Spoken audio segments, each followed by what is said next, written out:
our second, or third, I don't know what day it is, our third and final day of the conference, and I'm really excited to have with us all four people up in front here who have all graciously accepted our invitation to come here and participate in this panel with us. We're going to, the way this is going to work, I'm going to introduce them, and then they're each going to do a bit of speaking, and then I have some questions they've reviewed, and we're going to have a conversation. And we encourage audience participation, because part of the, one of the aims of this conference was to situate IMC in the communication discipline. And so here you have, as I will read their brief bios, a great example of the scholarly perspectives in our discipline. So also just to let you know, our students are filming in the back. So again, applied learning.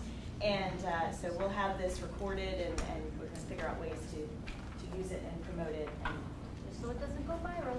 Okay, and protect it. So that's what we're going to do. So I'm going to introduce all four, and then you all can go in that order.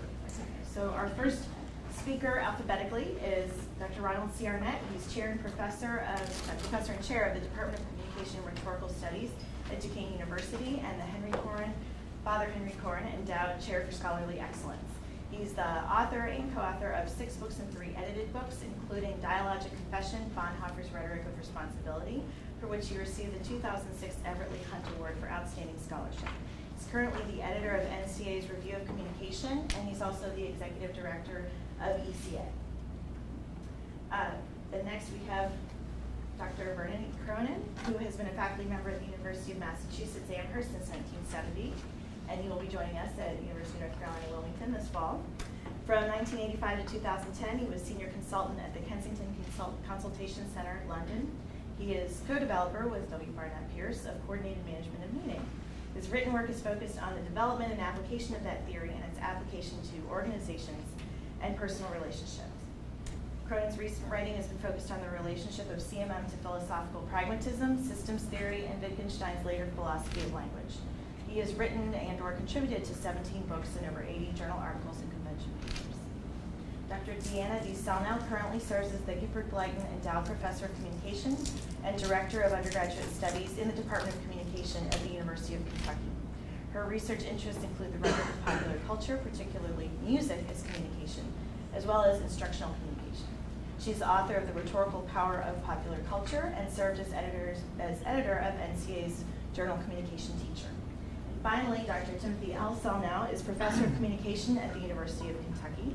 His research focuses on bioterrorism, pre-crisis planning, and communication strategies for crisis management and mitigation. He has conducted funded research for the Department of Homeland Security, the United States Department of Agriculture, and the Center for Disease Control and Prevention. Dr. Salnow has published numerous articles on risk and crisis communication and has co-authored 4 books. His most recent book is entitled Risk Communication, a Message-Centered Approach, and he is the former editor of NCA's Journal of Applied Communication Research. So with that, thank you. I turn the floor over to you, Dr. Arnett. Start. And you're saying that each one of us have 45 minutes?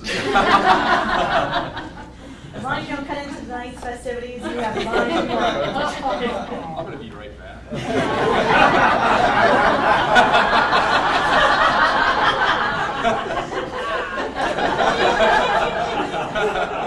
All I can say is I'm impressed with that. I've been waiting. Yeah, I've been waiting. Yeah, you've had this one planned. Yep. The first thing I'd like to do is talk a little bit about coordinated management of meaning and situate it within the field of communication, and then I'm going to talk about IMC, and then I'm going to bring the two together. The issue of coordinated management of meaning, the significant contribution is the theoretical contribution, of course, that Vernon and Barnett Pierce have made to this particular discipline. But I want to situate the context of why I think it is and was such an important contribution. And if you look at the development of our discipline, the area of interpersonal communication really begins in the 70s. And it is connected very much in the 70s to a psychological orientation.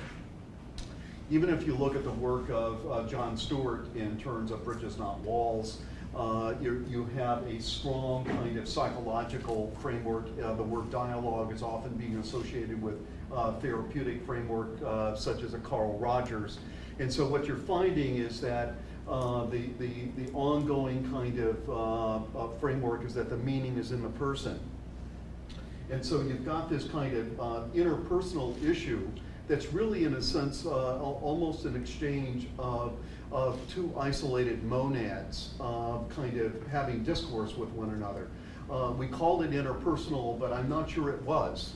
We were looking at the psychological dimension of those kind of relationships, not necessarily the interactive dimensions of those relationships.